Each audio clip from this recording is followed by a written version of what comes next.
Selamat pagi dan salam sejahtera bagi kita semua. Pada pertemuan kali ini, Senin 11 Agustus 2020, bertemu kembali bersama saya Ibu Hutasoy dalam pembelajaran Bahasa Indonesia tentang teks laporan percobaan. Pada pertemuan sebelumnya, kita sudah membahas tentang struktur teks laporan percobaan.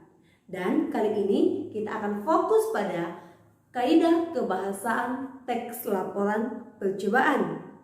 Sama halnya dengan teks-teks yang lainnya, yaitu ada unsur-unsur pembangun atau pembentuk dalam sebuah teks. Dalam kaidah kebahasaan teks laporan percobaan, 3 poin yang perlu kita pahami. Yang pertama, kalimat aktif. Yang kedua, kata tugas. Dan yang ketiga, kalimat kompleks. Selain itu, ada juga nanti unsur atau aspek pembangun yang lain, seperti istilah bidang ilmu dan kalimat atau kata serapan. Berikut penjelasannya. Kaidah kebahasaan adalah aturan-aturan yang digunakan dalam membentuk kalimat. Kaidah kebahasaan bisa juga menjadi pembeda teks satu dengan teks yang lainnya.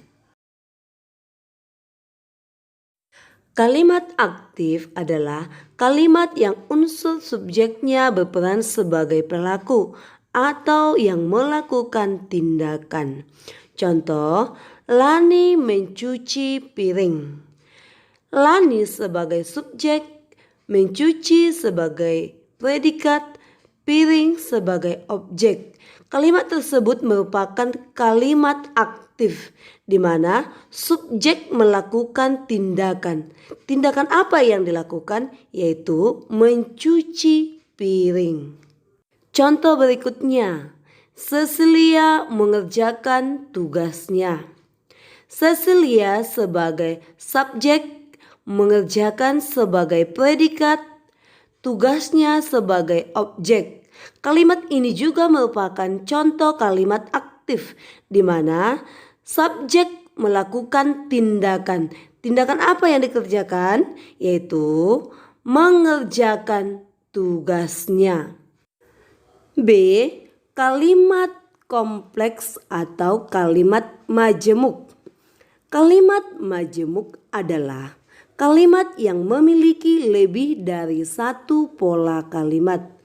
Kalimat majemuk dibagi dua, yaitu kalimat majemuk setara, kalimat majemuk bertingkat. Kalimat majemuk setara adalah kalimat yang terdiri atas dua klausa, yang hubungan antar klausanya bersifat koordinatif. Anak didik kalian perlu juga mengetahui, klausa adalah satuan gramatikal yang mempunyai subjek dan predikat yang berpotensi menjadi kalimat. Kita perhatikan contoh kalimatnya. Laras merangkum buku sejarah, lalu merangkum isinya. Laras sebagai subjek merangkum sebagai predikat, lalu merangkum isinya. Lalu Laras sebagai subjek merangkum sebagai predikat.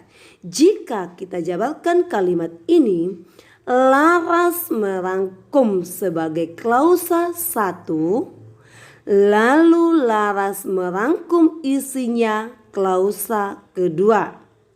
Nah, kalimat ini terdiri dari dua klausa, maka kalimat ini dikatakan kalimat majemuk setara karena terdiri dari dua klausa yang bersifat koordinatif.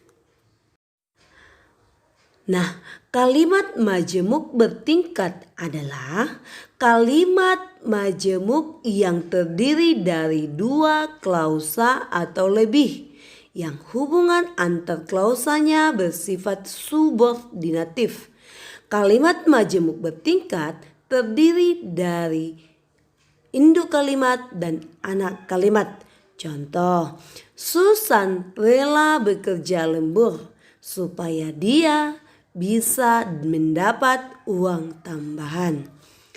Susan sebagai subjek rela bekerja predikat lembur objek supaya dia subjek bisa mendapat predikat uang tambahan objek. Nah, kita perhatikan kalimat ini memiliki induk kalimat dan anak kalimat. Nah, kalimat ini dikatakan kalimat majemuk bertingkat karena terdiri dari induk kalimat dan anak kalimat. C. Kata tugas. Kata tugas adalah kata penghubung yang dapat menyesuaikan makna dalam kalimat sehingga makna yang dihasilkan akan lebih jelas jika dihubungkan dengan kata lain. Kata tugas ada 5. Yaitu kata depan atau preposisi. 2. Kata hubung atau konjungsi. 3. Kata sandang. 4. Kata seru. 5. Partikel penegas. Bisa dibaca penjelasannya. D. Kosakata teknis bidang ilmu. Kosakata teknis bidang ilmu adalah kosakata yang digunakan pada bidang tertentu seperti pada pembelajaran IPA atau IPS atau pada bidang kesehatan. Makna kata-kata tersebut dapat kamu temukan di KBBI. Contoh, istilah teknisnya lugol, karbohidrat, elektrolit. Bisa kamu cari nanti di KBBI. E. Penulisan unsur serapan. Penyerapan kosakata dalam bahasa Indonesia dilakukan melalui penerjemahan atau penandaan ke dalam kosakata bahasa Indonesia. Penyerapan kosakata bahasa Indonesia disesuaikan dengan ejaan dan lafal maupun tanpa perubahan.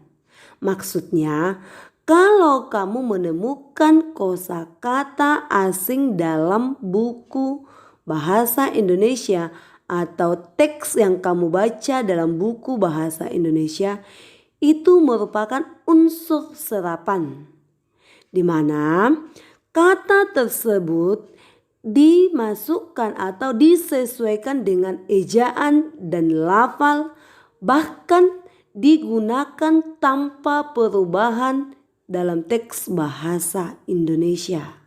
Nah, boleh kamu cari kosakata serapan pada teks laporan percobaan yang ada di buku paketmu atau yang kamu cari dari internet. Kemudian tuliskan pada tabel berikut.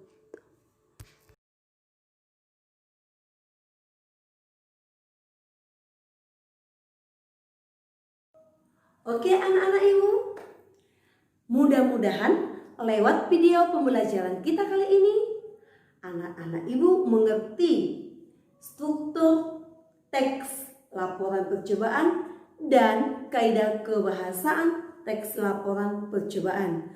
Mudah-mudahan juga anak ibu dapat menelaah dan mengaplikasikannya dalam pembelajaran kita selanjutnya. Anak-anak ibu tetap jaga kesehatan, jaga kebersihan, semangat belajar walaupun kita belajar di rumah masing-masing. Oke, sekian dan terima kasih.